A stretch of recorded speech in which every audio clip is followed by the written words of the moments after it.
Ibrani pasal 12 ayat ke-5. Demikian bunyi firman Tuhan.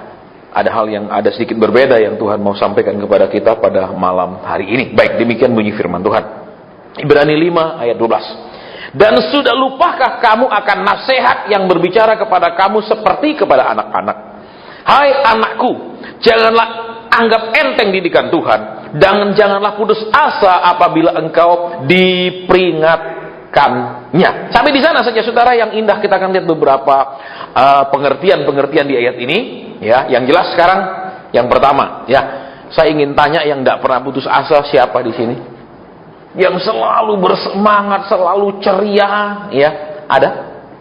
Tidak pernah sama sekali putus asa, tidak pernah sama sekali letih lesu, ada? Ada? Saya ulang kembali, siapa yang pernah putus asa? Tolong angkat tangan. Saya tidak mengajar saudara angkat tangan, saya pernah putus asa, jadi saya pernah putus asa dan berkali-kali putus asa. Jadi saya bilang, saya suruh begini tadi, pertama bukan karena saya minta saudara ikuti saya, bukan. Karena saya juga pernah mengalaminya. Saudara, ya, baik ketika saya SMA, ya, tidak bisa melanjutkan sekolah di luar negeri karena papa saya pas bangkrut, saya tamat, saya putus asa. Saya merasa kalau nggak bisa sekolah di luar negeri, paling nasib saya jadi kuli, tidak bisa merubah nasib. Ya, dari kecil juga saya selalu sakit. Ya, tiada 2-3 bulan yang tidak ke dokter. Putus asa, saudara. Di banyak hal, di pekerjaan putus asa, banyak sekali putus asa, saudara, ya. Kemudian gagal dalam dunia pacaran, putus asa juga, saudara, pernah, ya. Jadi wakeh putus asanya. Tapi kalau saya juga minta saudara cerita, pasti banyak juga, amin. Oh enggak Pak, saya cuma putus asanya satu Pak, satu paket. Betul? Ya, betul. Banyak orang putus asanya cuma satu, amin. Satu paket, amin. Baik, sekarang kita mau lihat kebenaran firman Tuhan di sini. Sudah lupakah kamu akan nasihat? Berarti apa, saudara? Seringkali kita sebagai orang percaya, ya, ayat 4 katakan, dalam pergumulan kamu melawan dosa. Berarti apa, saudara? Dalam pergumulan kita, bukan berarti kita apa? Sedang bergumul sekarang, aduh supaya nggak jatuh dalam dosa, supaya nggak nipu orang, supaya nggak berzina, supaya apa? Bukan, saudara. Tetapi supaya hidup kita ini benar, itu perlu pergumulan loh, saudara. Ya, nah sekarang kita akan lihat di sini. Sudah lupakah kamu akan nasihat? Berarti apa, saudara? Orang Kristen itu, ya, kalau sudah ada dalam pergumulan, ada dalam suatu keberatan, ada dalam situasi yang sangat menyesakkan, seringkali walaupun ingat, tetapi seperti lupa. Dan seringkali kalau masalah semakin besar, lupa. Sehingga apa, saudara, kalau kita lihat, ya, setiap kali ibadah minggu selalu harus diingatkan janji Tuhan, janji Tuhan, janji Tuhan. Setiap minggu pendeta cuma mengingatkan janji Tuhan. Betul. Kalau saudara dan saya benar-benar ingat janji Tuhan, percaya janji Tuhan, sebenarnya nggak perlu diingat-ingatkan ulang-ulang. Amin. Betul apa ya? Betul apa ya? Tetapi kenapa perlu diingatkan terus-menerus? Satu, memang karena kita seringkali, ya benar sih kata Tuhan begitu, tapi faktanya dah, saudara. Ya, kenapa? Yang kedua, saudara, karena tidak ada yang bisa ditawarkan oleh hamba Tuhan di mimbar selain janji-janji Tuhan. Itu yang kedua. Ya, saudara akan ditolong, akan diberkati. Itu saja yang ditawarkan. Padahal cara diberkatinya gimana? Dia nggak tahu. Betul? Tahu nggak dia? Nggak tahu. Terus saudara pasti disembuhkan. Cara disembuhkan gimana? Nggak tahu. Ya berdoa saja, lebih tekun aja, lebih. Dia nggak jelas, saudara. Semuanya tidak jelas. Pokoknya sekedar disampaikan, sesudah itu tidak ada petunjuk lebih lanjut. Betul? Betul? Contoh, saudara akan sembuh. Kalau nggak sembuh, oh pasti saudara kurang iman. Amin. Pasti saudara masih ada simpen dosa. Dia tidak beritahu supaya saya sembuh, apa sih yang harus saya lakukan? Yang jelas, kalau dokter ke dokter, oh ini ada infeksi paru-paru misalnya. Oke. Kalau ini ada obatnya, antibiotiknya, ini. Ada tindakan yang jelas. Dokter nggak bilang infeksi, ketemu, ya sudah pulang, selesai. Betul? Ada dokter seperti itu? Ada? Nggak ada kan? Amin. Agak diam, saudara, saya bingung. Kalau saudara pergi dokter, diperiksa kan, terus ketemu penyakitnya, apa dokternya bilang? Ya sudah pulang, ini ketemu penyakitnya, selesai, begitu? Apa ada dibukakan resep dokter? Bingung, saya tidak pernah ke dokter semua. Ya mungkin ke puskesmas saja sehingga dikasih obat saja ya oleh mantrinya gitu, jadi nggak jelas. Pasti ada apa? Dikasih obatnya, betul?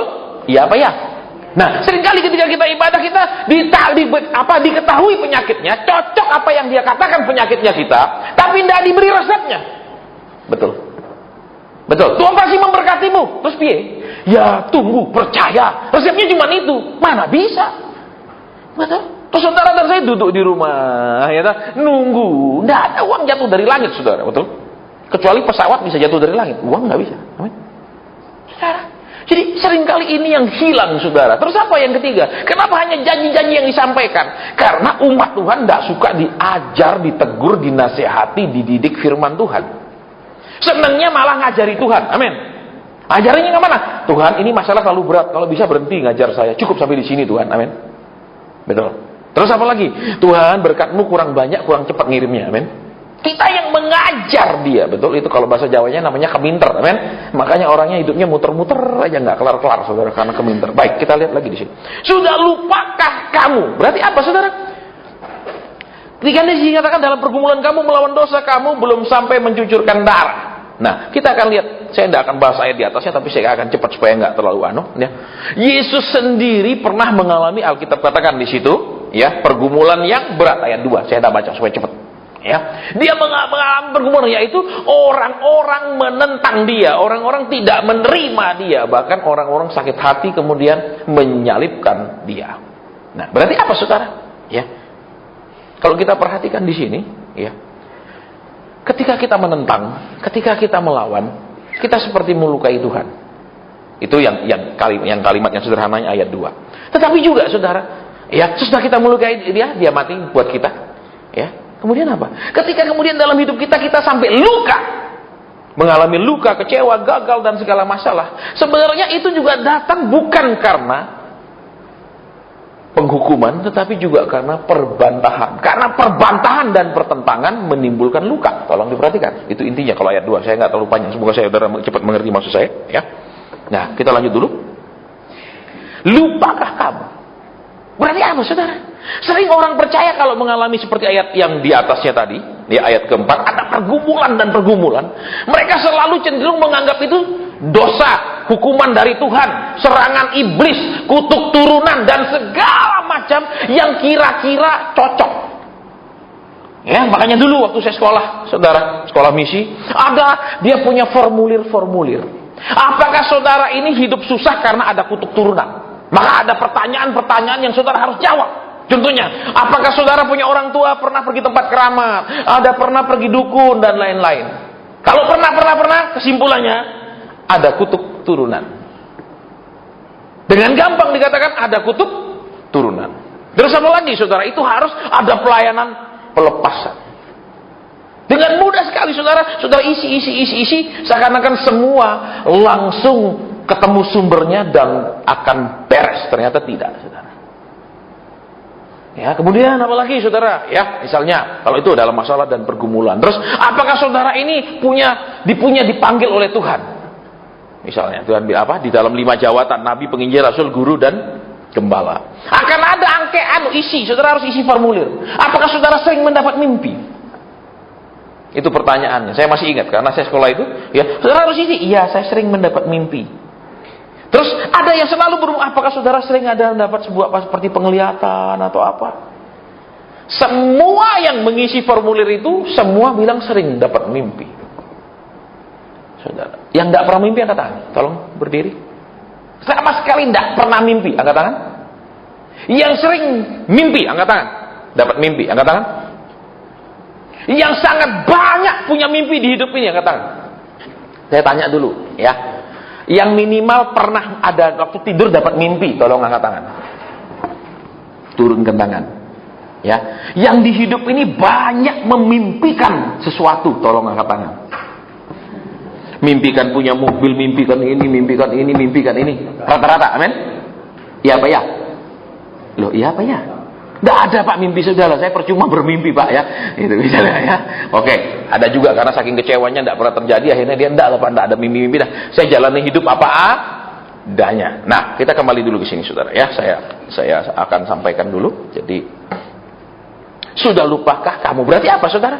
Ya, yang pertama kita belajar, ketika Yesus dibantah, ya, kata seperti firman yang di atasnya, ya, dia kemudian mengalami penganiayaan, mengalami luka, mengalami penyalipan. Berarti apa? Perbantahan menghasilkan luka, aniaya, penyalipan. Betul? Berarti apa, saudara? Kalau sekarang Yesus sudah mati, sudah selesai tugas penebusannya. Kalau saudara dan saya sampai mengalami luka batin, luka hati, dan lain-lain, itu intinya sebenarnya karena saudara dan saya masih membantah Tuhan. Karena dengan jelas Alkitab katakan di ayat di atasnya tadi, perbantahan menghasilkan siksaan. Bisa ditangkap sekarang pelan-pelan? Berarti apa? Orang-orang yang terus membantah Tuhan, walaupun mereka disebut pengikut Tuhan, mereka terus beribadah kepada Tuhan, tetapi mereka tidak menjadi pelaku kehendak Tuhan. Itu orang-orang yang akan mengalami seperti firman Tuhan katakan tadi, luka dan lain-lain. Itu dulu yang pertama. Berarti apa? Berhenti berpikiran setiap ada masalah, pergumulan dalam hidup kita, hal-hal yang berat, itu selalu karena ada dosa. Tolong diperhatikan. Ingat di Alkitab, Yusuf tidak berdosa ketika dia dijual dan dipenjarakan. Tidak ada dosa. Ketika dia difitnah pun dia tidak berdosa. Betul? Betul? Iya apa ya? Terus kedua, ya, Daud ketika dia dipanggil, ya kan, diurapi, kemudian dia dikejar-kejar Saul, dia kan bukan karena dia berdosa. Betul? Bukan karena dia bilang, Saul kamu raja, tapi ngadepi Goliat aja kamu sembunyi, aku yang berani. Berarti mesti aku dong yang jadi raja. Enggak kan? Betul? Dia tidaklah perkatakan seperti itu. Amin. Tapi perempuan-perempuan itu yang nyanyi lagu itu. Amin. Dapat Saul mengalahkan beribu-ribu, Daud mengalahkan berlaksa-laksa. Rupanya laki-laki, saudara, ya, itu paling sensitif nek dibanding-bandingkan oleh perempuan. Halo? Halo? Itu kata Alkitab, loh, saudara. Perempuan-perempuan itu yang nyanyi. Ya, Saul langsung tersinggung. Ya, memang kayak enggak bahas tentang itu ya, karena nanti terlalu panjang. Terus sekarang kita kembali ke sini. Ya. Lupakah kamu akan nasihat? Berarti apa, saudara? Ya, ketika kita ada pergumulan, ketika kita ada masalah, intinya sebenarnya adalah supaya apa yang dinasihati oleh firman Tuhan, apa yang saudara dan saya dengar, baik itu perintah, saran, nasihat. Kalau di dalam bahasa Inggrisnya ada dua kata ini diterjemahkan, yaitu penghiburan. Bukan nasihat. Lupakah kamu akan penghiburan? Saudara, kalau bahasa Indonesia nasihat, kalau bahasa Inggrisnya exhortation, artinya penghiburan. Kedua, encouragement, yang artinya lupakah kamu akan pemberi semangat. Nah, berarti apa, saudara? Yang kedua tadi jelas. Yang pertama, jangan bantah-bantah. Banyak orang hidup terus-menerus dalam perbantahan. Tapi Pak, masalah saya nggak ada hubungan dengan saya membantah Tuhan. Saudara dan saya, walaupun saudara dan saya sudah ikut Tuhan, tapi terlalu banyak orang membantah proses Tuhan. Saya ulang. Bisa ditangkap maksudnya? Membantah prosesnya Tuhan. Contohnya, ya, Saul adalah seorang penakut. Kalau saudara tahu, kalau saudara suka baca Alkitab, ketika dia dipilih menjadi raja, dia sembunyi di barang-barang. Dia tidak berani tampil dan tidak berani menerima jawatan raja itu. Dia sembunyi. Tetapi ketika dia sudah jadi raja, saudara, Tuhan mau membuang kelemahannya dengan rasa takut, dengan hidup yang penuh dengan ketakutan. Tuhan didik dia bagaimana? Lewat Samuel, dikatakan Samuel bilang, tunggu aku 7 hari, aku akan datang. Sebelum 7 hari tentara Filistin sudah mengepung dia. Lihat, saudara, karena memang dia penakut dan tidak pernah mau diberubah rasa takutnya dengan punya keberanian. Hari ke-7 pagi-pagi dia sudah mengambil persembahan dan mempersembahkannya sendiri.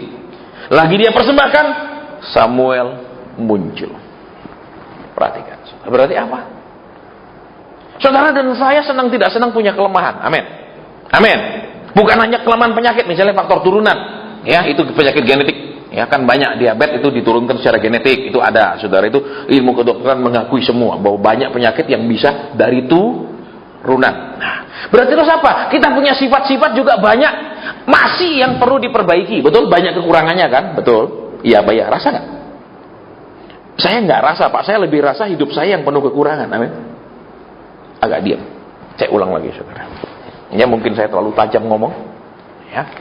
Sering kita merasa bukan sifat kita yang banyak kekurangan, bukan karakter kita yang banyak kekurangan, bukan iman kita banyak kekurangan, tapi hidup kita banyak kekurangan. Amin.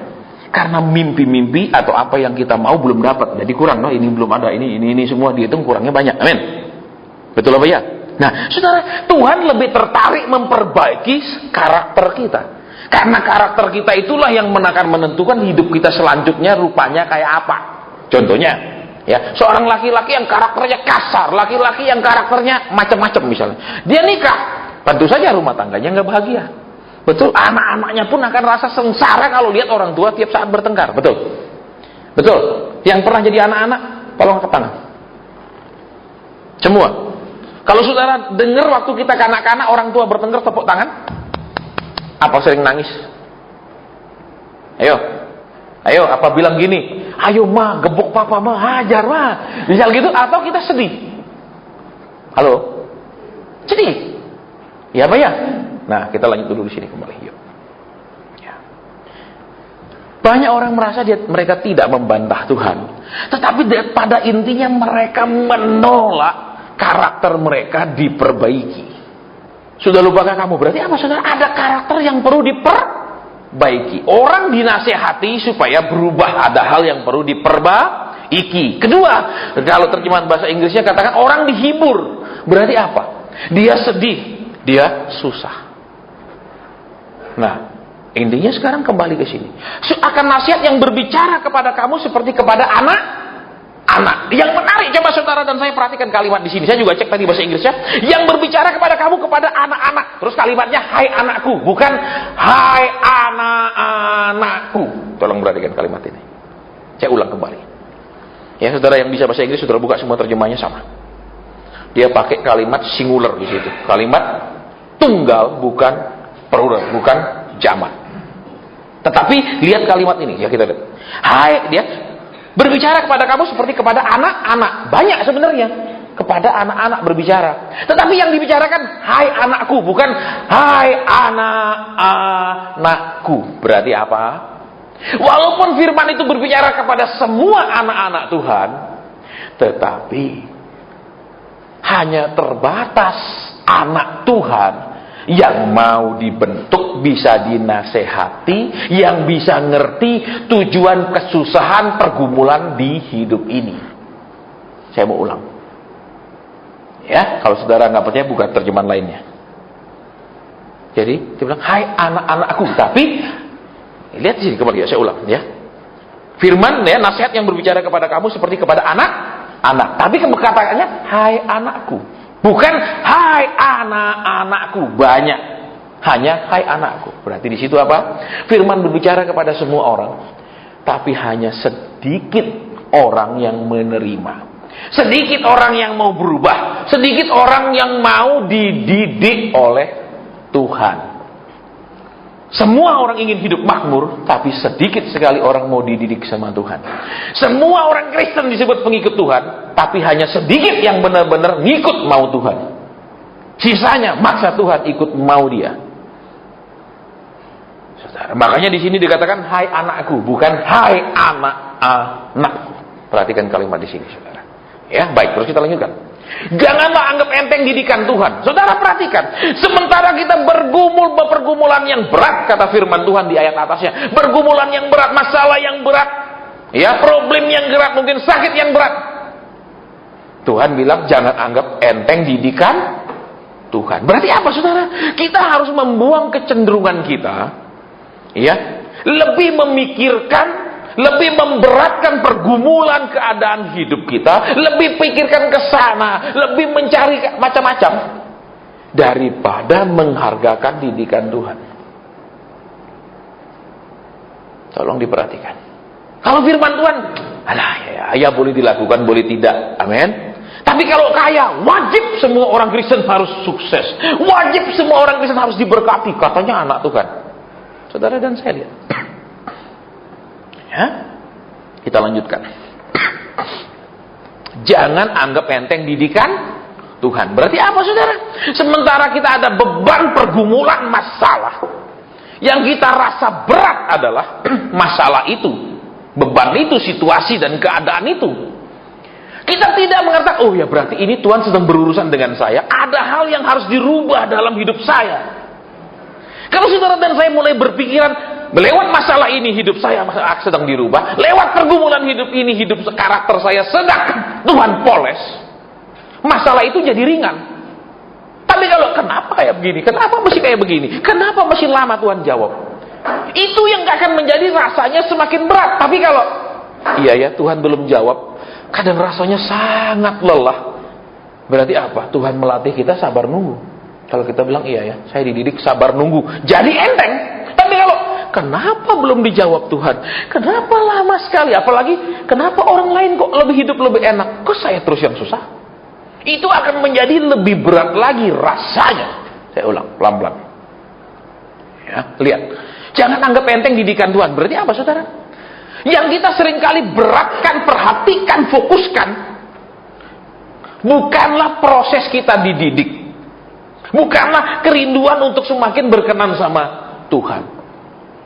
Yang kita bertitik beratkan adalah semakin disenangkan Tuhan, punya hidup super enak, lancar jaya. Tetapi sepanjang hidupnya dia akan berharap Tuhan harus berkati saya, Tuhan pasti berkati saya, betul? Iya kan, saudara? Terus apa? Mereka tidak mau belajar apa yang benar, apa yang tidak berkenan, apa maunya Tuhan di dalam ibadah. Karena mereka selalu mendengar Tuhan akan berkati, Tuhan akan tolong, Tuhan akan limpahkan. Mereka hanya mendengar Tuhan yang sibuk mengerjakan. Sementara mereka tidak mau Tuhan sibuk mengkoreksi, memperbaiki hidup mereka. Kenapa? Saya nggak mau dengar firman. Ya karena kenapa? Saya pergi gereja juga janji doang kok. Tuhan akan ya sudah toh. Kan janji Tuhan yang akan sibuk. Nggak pernah diajar kita yang harus berubah, kita yang harus punya respon yang benar, punya hidup yang benar. Kita kayak dukun, saudara, tapi dukun Kristen. Cuman nggak pakai menyan aja bedanya, saudara. Iya, tapi intinya permintaannya sama aja. Yaitu ingin lebih kaya lagi, lebih besar lagi, lebih sukses lagi, sama aja. Betul? Itu aja beda ya, saudara. Dukun Kristen nggak pakai menyan, nggak pakai batu akik. Saudara ditangkap banyak-banyak gitu. Ya, itu saja. Nah, kembali ke sini. Hai anakku, perhatikan kalimat hai anakku. Ya, berarti apa? Tadi Tuhan bicara kepada semua orang. Tetapi pembicaraan itu seringkali hanya sedikit orang yang menanggapi. Kedua, kita semua menerima janji Tuhan. Tapi juga persis kejadian seperti ini. Tidak semua orang menikmati penggenapan janji Tuhan dalam hidupnya. Kembali, yuk. Hai anakku, jangan anggap enteng didikan Tuhan. Lihat, sementara kita dikasih mengalami beban berat dan lain-lain, saudara perhatikan di sini apa? Semakinlah kita akan menolak tanpa sadar didikan Tuhan. Ini terlalu berat, terlalu berat. Kita akan tolak. Tidak, dalam nama Yesus, Tuhan tolong, segera keluarkan saya, segera tolong saya. Sementara prosesnya belum selesai. Nanti saudara baca di Mazmur 105, saya tidak buka, saudara punya tugas, nanti cari sendiri, tidak usah bongkar sekarang. Kapan Yusuf dikeluarkan dari penjara? Memang Alkitab bilang sesudah dia mengartikan mimpi Firaun. Tetapi di Mazmur, apa yang dikatakan? Sampai genaplah firman Tuhan. Itu firman bahasa Inggrisnya, saudara. Kalau bahasa Indonesia agak beda sedikit. Ya. Sampai apa? Genap firman Tuhan. Genap apa? Bahwa Tuhan punya rencana atas hidup Yusuf, akan mengangkat dia. 2 kali dikasih mimpi. Tetapi untuk sampai diangkat, Tuhan juga harus didik Yusuf membuang dendamnya kepada saudara-saudaranya. Dan tidak pernah menuntut pembalasan atas hidup saudara-saudaranya. Bayangkan kalau dia diangkat, dia masih simpan sakit hati. Siapa yang diperlakukan tidak layak kemudian senang? Angkat tangan. Ada? Haleluya, terima kasih Tuhan. Dia bikin saya menderita. Haleluya, dia baik sekali. Ada begitu? Ada? Ada Pak, orang gila, amin? Yang normal enggak? Betul saudara, makanya ketika saudara-saudaranya datang, saudara lihat apa yang dia lakukan? Kembalikan uangnya. Kenapa? Karena kan masih ada 5 tahun lagi masa kelaparan. Dia tahu kalau diambil uangnya, mungkin mau beli lagi tidak bisa. Dia kembalikan. Kalau kita punya dendam, sorry, lu tambah menderita tambah baik. Amin. Berarti Tuhan adil sama saya. Betul, membalas perbuatanmu. Betul.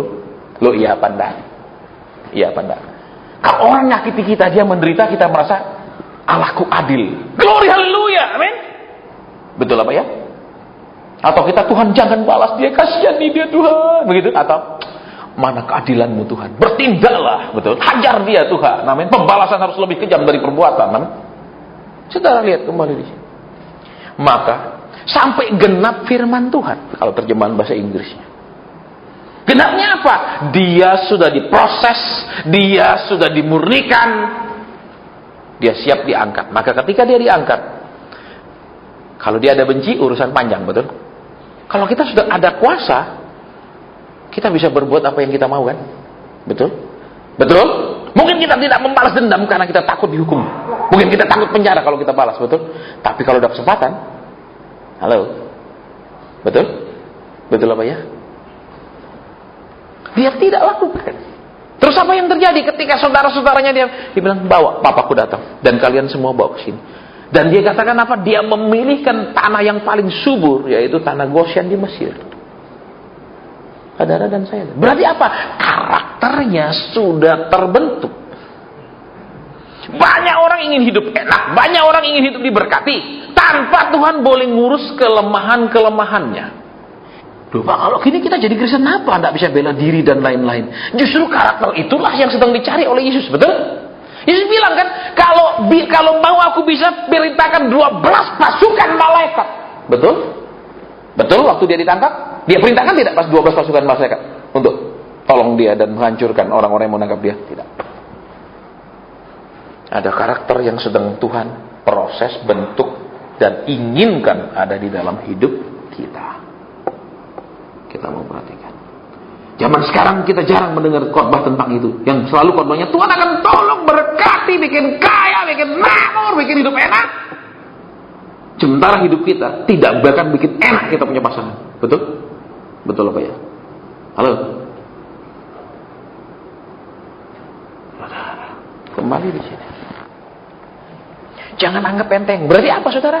Ketika saudara dan saya merasa pergumulan itu sangat berat, perintah Tuhan itu sangat berat, situasi yang saudara dan saya hadapi sangat berat, berarti saudara anggap enteng didikan Tuhan. Kalau saudara memberatkan didikan Tuhan, maka proses itu jadi enteng.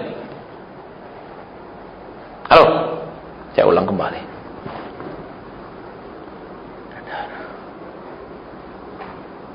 Diulang lagi.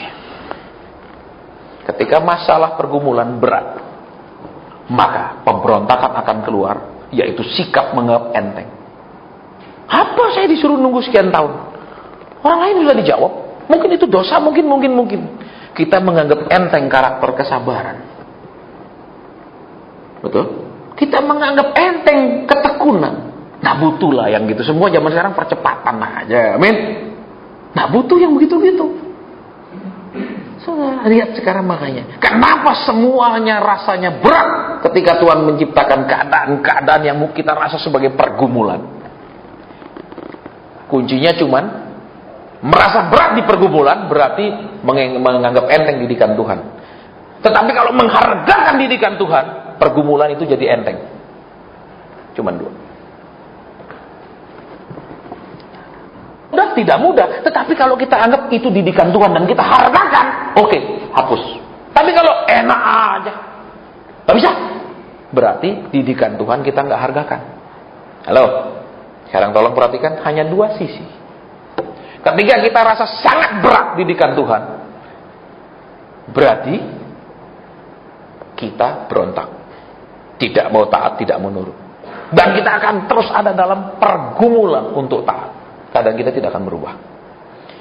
Tetapi kalau kita hargakan didikan Tuhan, baik Tuhan, itu mau ada sesuatu yang saya perlu dirubah, ada sesuatu yang perlu saya punya karakter dihilangkan, dikikis. Kita akan bilang, oke, enteng. Ketika kita taat. Berarti apa? Orang yang tidak mau taat, orang yang terus berbantah-bantah, adalah orang yang tidak bisa dididik Tuhan dan tidak mau dididik Tuhan. Jadi kalau kita ngeluh, kenapa Tuhan? Kenapa Tuhan? Kenapa Tuhan? Jawabannya, ada didikan. Jangan selalu berpikiran ada hukuman. Tolong perhatikan. Oh ini mungkin saya salah, mungkin kutuk turunan, selalu memikirkan yang sehingga kita tidak berubah. Karena kita selalu menyalahkan mungkin kutuk turunan nenek moyang saya, makanya saya susah. Mungkin ada dosa, maka saya susah. Padahal yang jelas, Alkitab bilang ada didikan Tuhan. Kita dididik, kata Tuhan. Jadi apa? Saudara dan saya ada kelemahan-kelemahan yang Tuhan mau bereskan.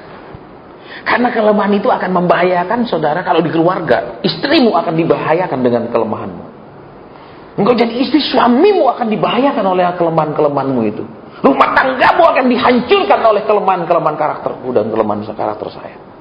Jadi itu yang Tuhan mau bereskan, itu yang Tuhan mau proses. Masalah berkati super gampang, saudara, betul. Dalam sekejap, tidak sampai 1 jam, Yusuf yang seorang narapidana langsung jadi Perdana Menteri, betul? Betul. Tapi untuk dia siap menjadi Perdana Menteri, butuh waktu yang lama, betul? Betul? Iya apa ya? Betul apa ya? Terus untuk dia bertemu dengan saudara-saudaranya yang sudah membuat hidupnya sengsara di penjara, itu masih butuh lagi. Bukan sudah langsung jadi Perdana Menteri, saudaranya langsung datang. Ada waktu sampai prosesnya genap. Berarti apa, saudara? Kembali di sini. Kalau kita selalu merasa hidup kita sangat berat, kadang kita tidak seperti yang kita harapkan. Masalah kita terus datang, belum selesai, datang lagi, numpuk penyelesaian. Terus kita merasa hidup ini terlalu berat, Tuhan. Kalau semuanya berat, intinya cuma karena kita menganggap enteng didikan. Semuanya itu adalah didikan. Memang mungkin ada sebagian adalah hukuman dan peringatan, tapi sangat besar itu adalah sebuah didikan. Mudah enggak? Enggak mudah. Betul? Loh, iya apa enggak?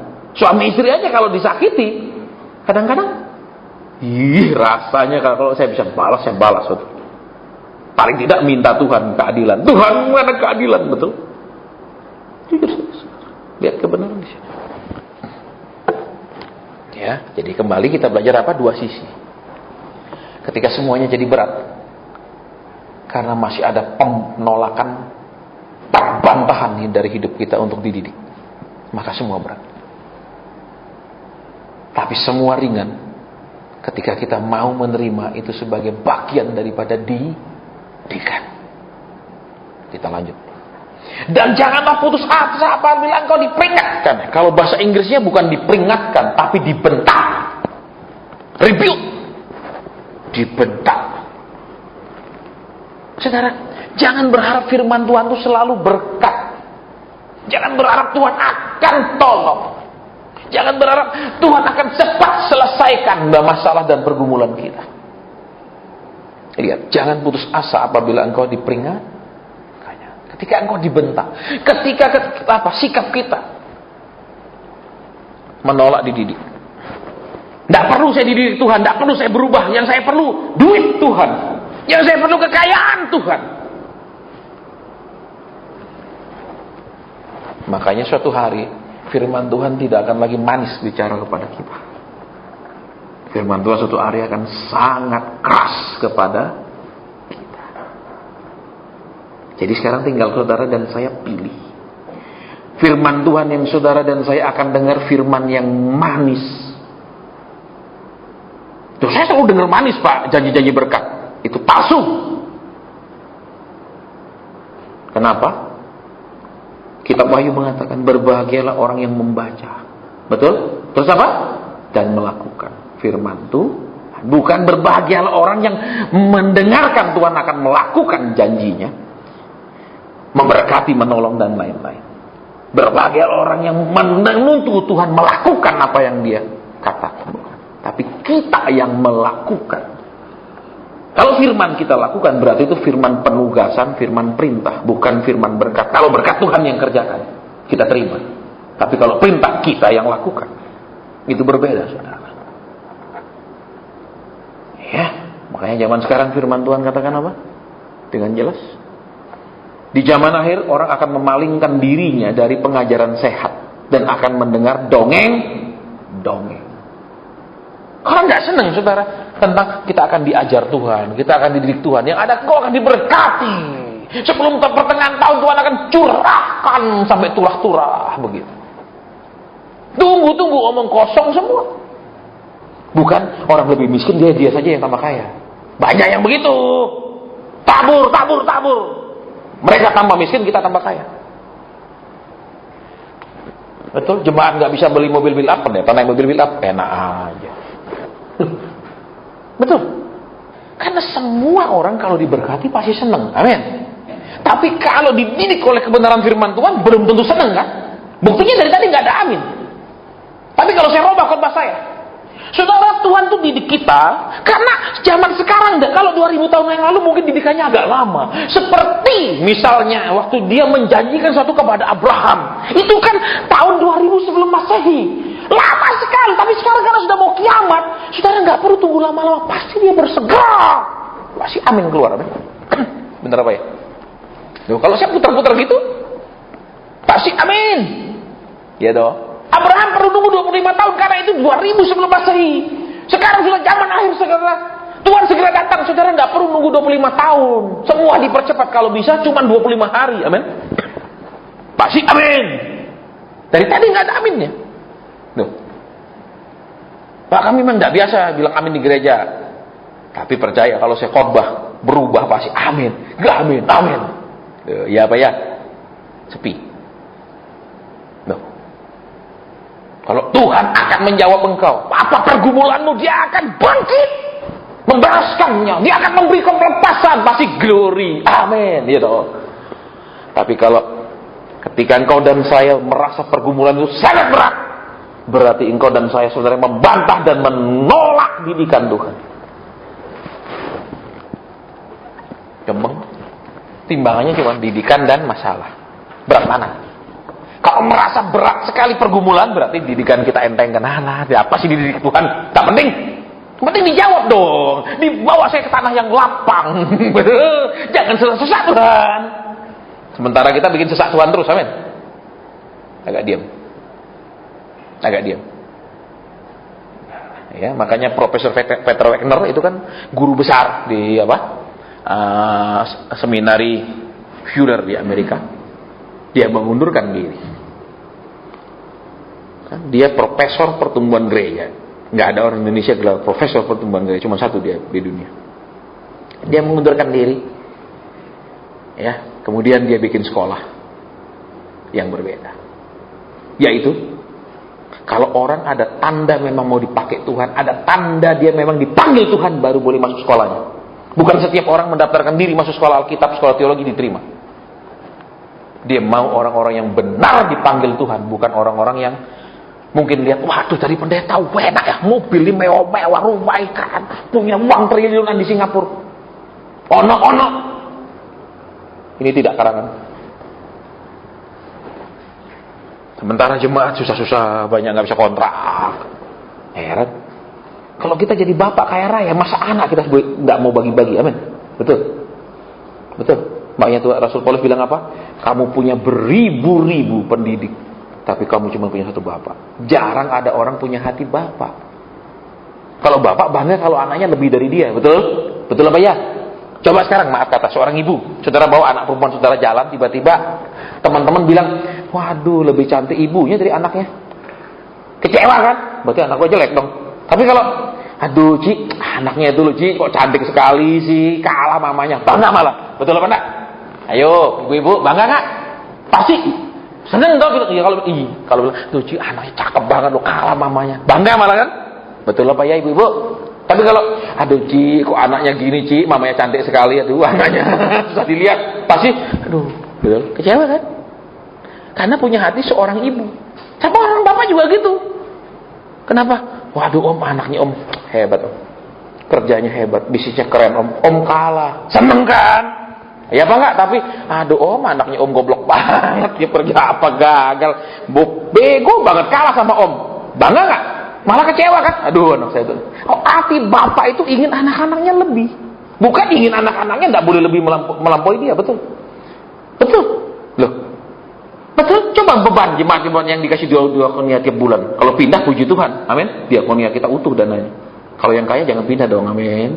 Kalau perlu langsung jadi pengurus, amin. Itu polanya zaman sekarang. Kalau sugih-sugih langsung jadi pengurus. Saya jadi adu. Jadi kalau yang miskin, mana pernah ditawarin. Dan jangan putus asa waktu diperingatkan, waktu Tuhan bicara keras. Betul Pak? Aduh, kok gitu Tuhan? Aku sudah berusaha, tapi sulit sekali. Terus, Aduh, sudah kecewa. Terlalu sulit Tuhan. Terlalu berat Tuhan. Terus kecewa. Justru lihat, ketika Tuhan bicara lebih keras sama kita, bisa dia tidak sabar menunggu kita berubah. Bisa juga karena dia tidak sabar mau melakukan sesuatu dalam hidup kita, termasuk memberkati kita. Saya pernah saksikan di sini, seorang pemilik pabrik. Pertama saya ketemu dia, langsung Tuhan bilang apa? Belikan istrimu mobil. Itu perintah, bukan janji Tuhan. Bukan doakan pabriknya supaya lebih kaya. Belikan istrimu mobil. Dan Tuhan sebut mereknya Mercy. Dengan jelas. Istrinya menangis. Kok nangis? Istrinya kemudian dah tenang. Iya Pak Hasan. Awal pernikahan, keluarga saya kasih saya emas sangat banyak untuk dibawa, untuk modal. Suami saya pinjam semuanya, dia jual. Terus dia bikin usaha dengan janji, kalau usaha saya berhasil, aku belikan kamu 10 Mercy. 10. Sampai mantan pacarnya diperistri, betul? Terus sampai anak sulungnya nikah sampai jadi nenek, mobil Mercy-nya belum pernah datang karena dia tunggu yang terbaru terus. Masih dibikin. Sudah keluar lagi, masih ada dibikin lagi model baru. Betul dong, memang. Nggak mungkin stop, bikin lagi model baru. Bikin lagi model, kapan berhentinya bikin model baru? Betul. Loh, iya apa enggak? Nice. Saya tidak tahu, saya baru detik itu ketemu pertama kali dengan suami istri. Perintah. Dia tidak lakukan. Alasannya, mending uangnya diputar lagi. Beli bahan baku, putar lagi. Buat apa? Mobil sudah ada kok banyak. Padahal hampir 30 tahun yang lalu dia pinjam semua perhiasan istrinya yang dikasih. Istrinya kaya, jadi waktu nikah dikasih semua bekal. Itu dia pinjam 10. Pabriknya dari ujung sini tembus ujung sana, tembus jalan ke sana lagi. Sudah segitu gede ya sudah. Mercy tidak pernah datang. Terus apa yang Tuhan lakukan? Sales semua kan keliling kota-kota cari order. Semua pulang, tidak ada satupun yang berhasil dapat order. Kalau saya ngomong bilang berkati saya, jangan turuti, itu sesat. Pasti. Kenapa? Tuhan punya banyak bendahara, dia bisa ngomong ke bendahara itu tanpa saya perlu tagih bendahara-bendaharanya Tuhan. Itu tandanya dari Tuhan. Saudara, tapi ayo saudara, kasihanilah, pelayanan kami butuh. Itu sorry. Lupakan. Akhirnya dia bilang, baik Pak, saya siap belikan. Dia pesan. Di Jawa Tengah itu cuma ada 3 saat ini tipe itu. Sudah dia pakai istrinya. Baru dia pesan saja saudara, inden tipe itu. Itu kesaksian dia, orderan yang masuk. Sehingga dia harus tambah truk-truk box. Buat Tuhan. Itu kesaksian dia loh saudara, bukan mulut saya. Saya hanya mengulang waktu dia undang saya makan. Dia katakan, Pak, saya bisa beli mobil box gratis semua. Dari mana? Untung orderan yang masuk. Belum karena inden mobil itu, saudara. Ya. Tuhan tegur dengan keras. Belikan. Bantah, dikat sama Tuhan. Tegas sudah Tuhan. Karena 30. Halo. Jadi lihat di sini. Ada saatnya orang menolak dididik Tuhan. Terus dia merasa mungkin sudah suatu, dia merasa sangat berat, tidak mau apa, lebih begini atau macam-macam. Maka Tuhan akan lihat di situ, memperingatkan bahasa Indonesia, bahasa Inggris rebuke, membentak dengan suara keras. Zaman sekarang saudara jarang ketemu hamba Tuhan suaranya gitu, paling saudara beri berkati lah. Betul, biar engkau tidak berubah, tidak apa-apa. Surga itu terlalu sesak dengan berkat, betul? Karena terlalu banyak orang tidak layak, daripada Tuhan sesak gudangnya dikirim-kirim aja tidak layak ya, dikasih brengsek, dikasih supaya surga agak nyaman. Amin. Amin. Tapi kalau sudah dikasih, jangan lupa melihat pasal 3 ayat 10. Ingat itu. Betul? Jarang, Pak. Orang hidup berzina, tidak apa-apa, nggak usah ditegur. Loh, ini kejadian nyata, saudara. Saya tidak karang-karang. Waktu saya makan di Hotel Westin, pagi-pagi breakfast, telepon berbunyi. Pak Hasan, saya dari mau undang Bapak khotbah di tempat kami. Oke? Terus saya katakan, saya melayani dengan karunia. Kalau sementara saya khotbah, Roh Kudus suruh saya ngomong, saya akan ngomong. Jangan Pak kalau begitu, dia katakan. Persis seperti itu kata-kata. Jangan Pak kalau seperti itu. Roh Kudus tidak boleh ngomong. Apa yang terjadi? Ternyata dia punya istri dua. Istri tua dia taruh di Amerika, dia tinggal dengan istri keduanya. Makanya ketika saya sampaikan, saya melayani dengan karunia. Kalau waktu saya khotbah Tuhan suruh saya ngomong, saya akan ngomong. Dia bilang, oh jangan Pak, kalau itu jangan. Tidak boleh. Saudara, kenapa sekarang lihat di tempat ibadah hidup orang Kristen berjinah, melacur dan segala yang jahat, tapi bisa duduk manis di dalam ibadah dan tidak pernah ditegur Tuhan? Karena Roh Kudus dibungkam. Kita yang ngomong terus, selesai pulanglah. Itu yang terjadi. Roh Kudus perlu dia yang punya. Ingat ketika Tuhan naik ke sorga, Tuhan bilang apa? Aku mengutus Roh Kudus. Berarti sekarang pemerintahan di bumi Roh Kudus yang jalankan, karena Yesus di sorga. Berarti apa? Kita harus tunduk kepada Roh Kudus. Sering saya temukan, saudara. Saya pernah saksikan sama saudara kan, waktu saya khotbah, yang duduk paling depan, suami istri. Sementara saya khotbah, Tuhan buka mata roh saya, melihat di sebelah suaminya seorang wanita, kulit sawo matang, ini agak berisi, agak tembem, rambut gelombang, badan padat. Saya sampai begini, sambil khotbah saya begini, salahkah saya melihat ini tokohnya di paling depan sini, masakan punya perempuan simpanan? Saya sampai sambil khotbah saya gini, mungkin saya sedang halusinasi, mungkin saya salah lihat di alam roh. Tidak pernah itu perempuan lepas ada di sebelahnya dalam penglihatan roh. Memang nggak ada perempuannya di alam roh. Selesai khotbah saya katakan, Om Tante tunggu sebentar, ada pesan Tuhan. Dia tunggu, bubar, udah sepi, baru saya ngomong. Om, sekarang saya cerita sama saudara, ini pertama kali saudara dengar ciri-ciri perempuan itu. Saya tidak pernah ceritakan dimanapun. Pipi agak tembem, badan padat, rambut gelombang, kulit sawo matang.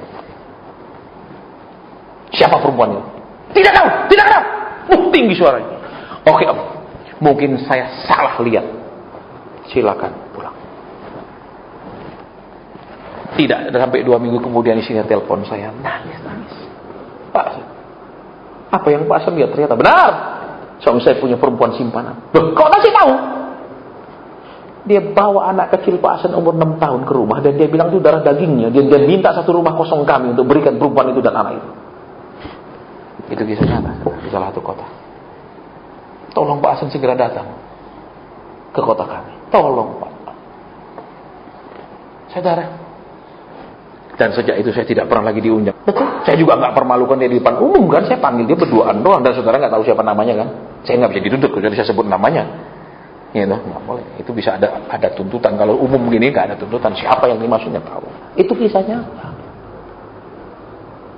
Kenapa? Karena Roh Kudus tidak diberikan membersihkan yang hadir, yang kotor-kotornya. Cuma disuruh apa? Membersihkan masalahnya, betul. Membersihkan yang bikin hidupnya sesak, tidak nyaman, itu saja yang harus dibersihkan. Betul, dalamnya orang itu nggak boleh dibersihkan. Kata Yesus bilang apa? Bersihkan bagian dalamnya, luarnya akan bersih, betul.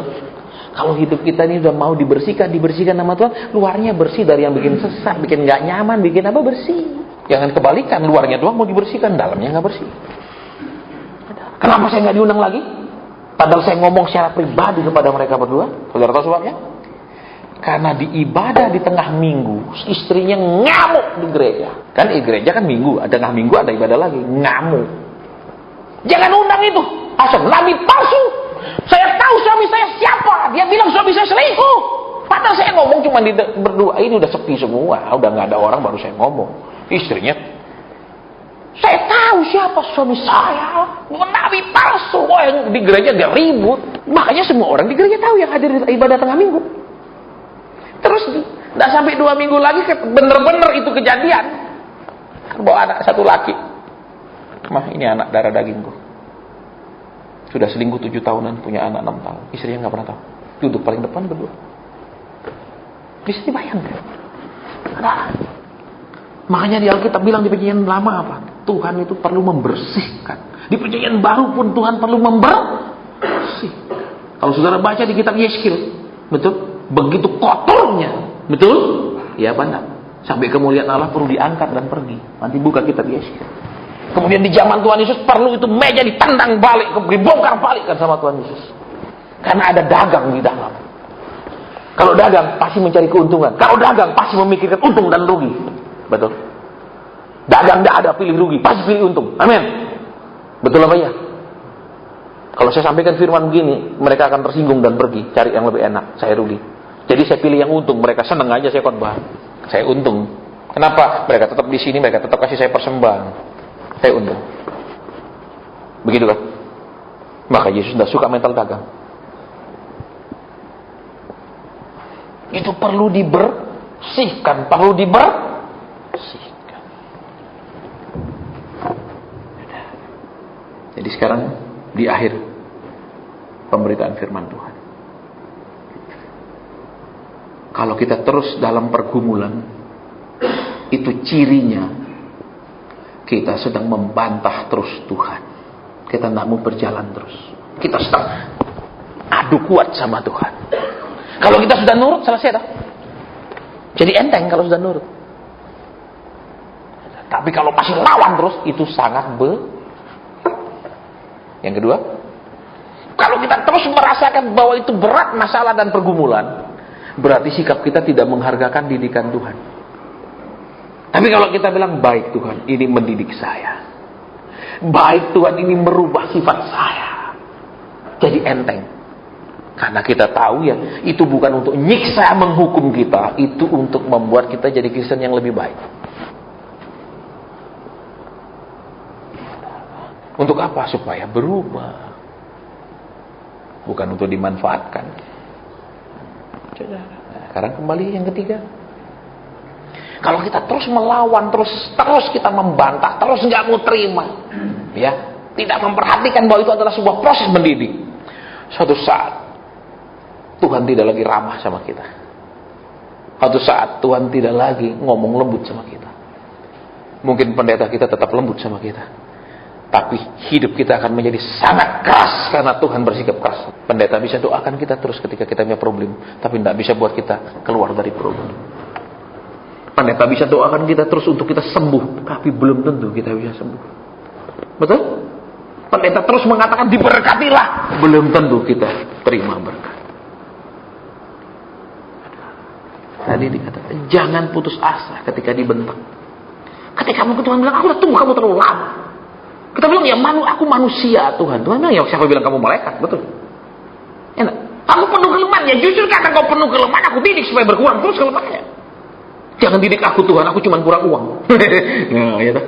Kekurangan yang lain tidak penting. Uang Tuhan, uang. Betul. Kasih uang rusak. Betul. Ya kan, saya pernah kasihan lah. Satu orang yang dulu ikut orang, masih jadi pegawai, doa bersama dengan istri. Pagi doa bersama, pergi gereja bersama. Keluarga yang rukun karena mereka masih miskin. Begitu suaminya bisa punya modal mandiri, jadi pengusaha kayu besar, punya mobil Mercy mewah, punya simpanan perempuan lain. Mana saksikan kan yang pernah datang, yang aktif datang kan masih dengar cerita saya. Dia punya perempuan lain. Berhenti doa sama istri. Sekarang dosa sama istri muda terus menerus. Karakter yang tidak siap, belum diproses, belum dididik. Merubah saudara dan saya secara ekonomi buat Tuhan gampang. Merubah saudara dan saya secara karir, secara keuangan, apa saja gampang. Tapi merubah saudara dan saya dalam hal sifat sangat amat lama. Betul? Sadar betapa susahnya kita berubah? Sadar betapa kita tidak menganggap sangat penting untuk berubah? Yang kita pentingkan hanya secara ekonomi harus meningkat. Betul? Secara yang lain, rumah harus berubah yang lebih mewah. Betul? Kendaraan mungkin yang lebih baru lagi, yang lebih mahal. Itu yang lebih penting daripada berubah di dalam. Ingat saudara, kan sering bilang berkat jangan jadi kutuk. Kalau orang nggak siap diberkati, pasti pola hidupnya ngawur. Betul. Kan sering saudara bilang, oh itu OKB, orang kaya baru. Kelihatan sifat-sifatnya. Iya kan, sombongnya. Dan kalau selama dia miskin, dia bisa membantu. Karena nggak ada yang bisa disombongkan. Begitu dia kaya, ada yang bisa disombongkan. Sombong beneran dia. Ya, jadi apa? Dikikis dulu sehingga waktu dia miskin dia nggak bisa sombong. Bukan karena dia tidak bisa sombong, tidak ada bahan modal untuk menyombongkan diri. Tapi dia memang rendah hati. Kaya pun sudah punya modal untuk menampilkan diri, nggak menampilkan diri. Itu betul rendah hati. Kan banyak orang Kristen ini berlutut di atas gunung. Betul. Sepertinya merendah, tapi sombong minta ampun. Termasuk doa sendiri aja nggak mau. Menghadap Tuhan sendiri, merendah, Tuhan, aku datang, aku punya masalah, nggak mau. Kerjanya telepon pendeta doakan saya. Saya mau ke Semarang aja, pergi mall, jalan-jalan, Bapak berdoakan. Nanti kalau lancar saya berkati Bapak. Saya ingat, apa namanya, bukan beli dari impor langsung mendatangkan dari luar negeri. Dan banyak pendeta bilang, iya tidak mungkin ini cara Tuhan memberkati saya. Tuhan kirim pembeli.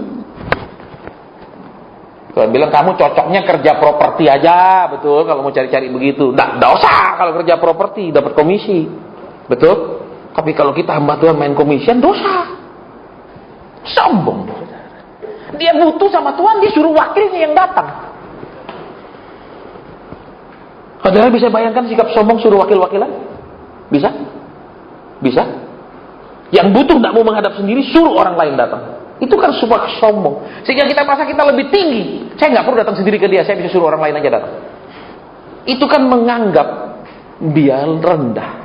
Betul? Betul? Ya apa ya? Ya apa ya? Coba saudara pengusaha. Misalnya ada rapat apa, sudahlah saya suruh anak buah saya. Sudah saya suruh.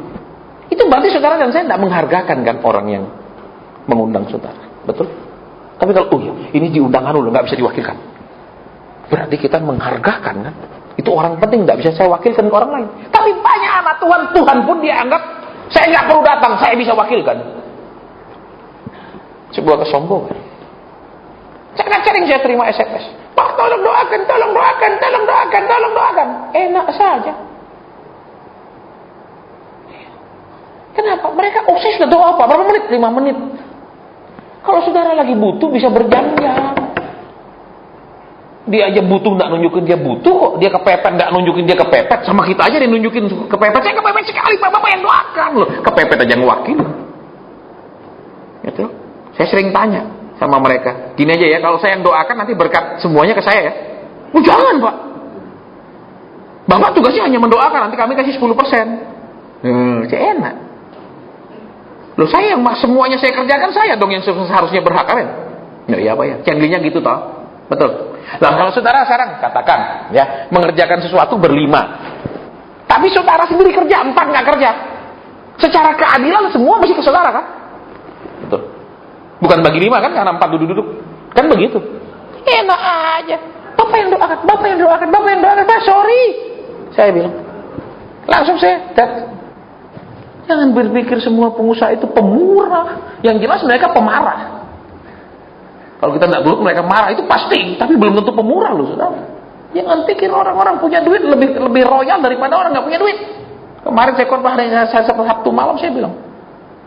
Orang kaya 100.000 tuh buat dia sangat besar. Kenapa? Kasih 100.000 aja dia masih cukup lah, udah gede buat dia. Orang kaya selalu menganggap begitu. Kalau kita orang miskin 100.000 kecil loh. Aduh ini cuma 100.000, nggak bisa hidup telanjang, betul? Tapi buat orang kaya 100.000 tuh gede banget. Dia anggap orang yang dikasih itu nggak pernah pegang ratusan ribu. Udah cukup aja lah, cepet aja dia udah gede banget kok buat dia. Itu orang kaya banyak gitu. Orang miskin malah berani royal, berani makan ini, makan itu. Orang kaya kadang nggak berani. Aduh janganlah nanti di rumah sakit Singapura aja kita di situ kita tabur, di situ kita bayar semahal-mahalnya. Baik, sudah jam 9 lebih. Jadi sekarang ketika kita merasa berat, itu karena kita tidak menghargakan kita sedang dididik. Tapi kalau kita bilang, baik Tuhan, didik saya, itu akan ringan. Supaya kenapa? Mau dididik Tuhan. Betul. Tapi kok bisa? Ya kan dididik. Kalau kita bilang enggak Tuhan, enggak. Nanti kalau saya hapus suatu hari, dia bikin lagi masalah, saya nggak bisa serang balik. Betul. Ada karakter yang Tuhan sedang bentuk di dalam hidup kita.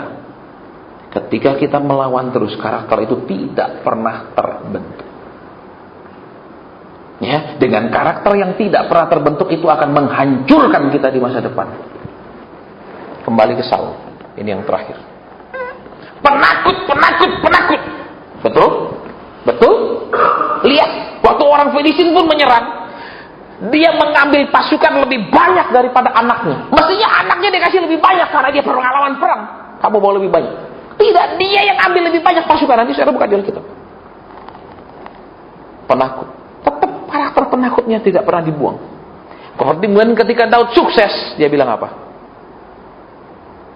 Kerajaan pasti jatuh ke tangan Daud. Ketakutan lagi kerajaannya dirampas.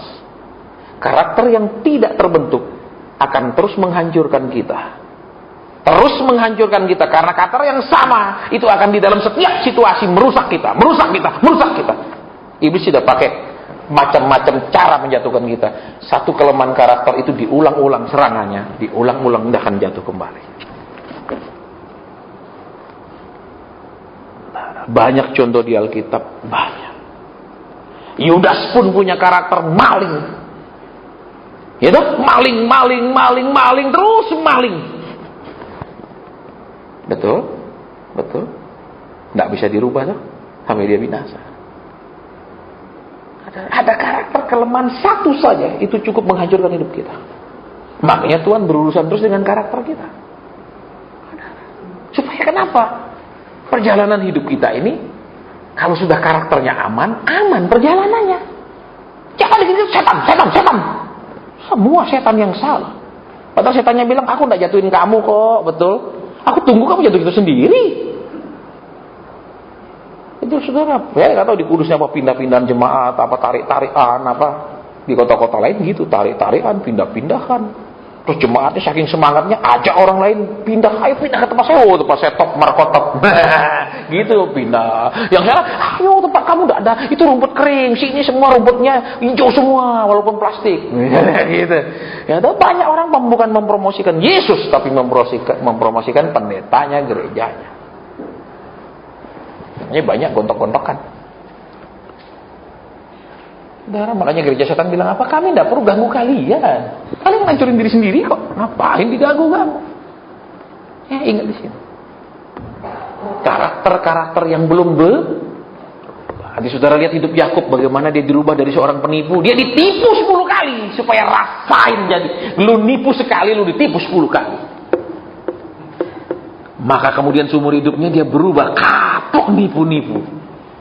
Lihat, ada karakter yang perlu dirubah. Cara Tuhan merubah dia gimana? Dia kesaksian kan, 10 kali mertuaku rubah upahku. 10 kali mertuanya permainkan dia, ngerjain dia. Betul? Itu baru upah. Belum nipu kan? Kamu kerja 7 tahun, betul? Dapat Rahel. 7 tahun kasih Lea. Terus menerus dia dikerjain. Sakit toh. Kenapa harus lewat sakit? Ada karakter yang tidak bisa dirubah dengan khotbah. Harus lewat hal-hal yang menyakitkan.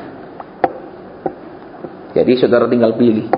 Dengar firman berubah atau Tuhan perlu pakai cara keras merubahnya. Ingat, Tuhan tidak pernah gagal. Betul kata firman Tuhan? Dia tidak pernah gagal. Betul kata firman Tuhan? Berarti apa? Kalau dia tidak pernah gagal, berarti dia berhak maksa sampai harus berhasil. Tidak ada alasan berhenti tengah jalan. Halo. Jadi sekarang tinggal pilih. Ayo berubah atau dipaksa berubah. Mau Tuhan lembut caranya atau pakai kekerasan caranya sama kita. Kita yang tentukan, bukan Tuhan. Ya, makanya sekarang ayo. Sementara ada beban, ada pergumulan, ada apa? Terima kasih Tuhan. Ada sesuatu yang kau sedang didik saya. Ada sesuatu yang saya tidak mengerti di mana kurangnya. Entah karakter saya, entah iman saya, entah apa ketekunan, entah yang lain. Kau sedang proses sesuatu dalam hidup saya. Jadi, tidak ada lagi habis ibadah ini, Pak tolong doakan supaya masalah saya cepat selesai. Tidak ada. Kenapa? Nah, orang lagi diproses. Betul? Dan saudara, kalau anak saudara ulangan apa tarik dia pulang? Sudah, sini kamu ikut, tidak usah. Gurunya terlalu keras, pulang. Loh, begitu. Ada gitu, Bapak Ibu di sini? Ada? Ada enggak? Nggak akan dibiarkan anaknya ulangan, betul? Iya apa enggak? Makanya jangan habis ibadah ini, Pak tolong, udah ada. Ulangan selesai loh, amin. Ada yang tuh tidak didoakan. Oh, banyak orang masih pengaruh dukun, dianggap pendeta itu punya kekuatan supranatural. Dianggap pendeta itu punya kuasa mengkoyok Tuhan, memaksa Tuhan untuk menuruti. Hebat. Betul?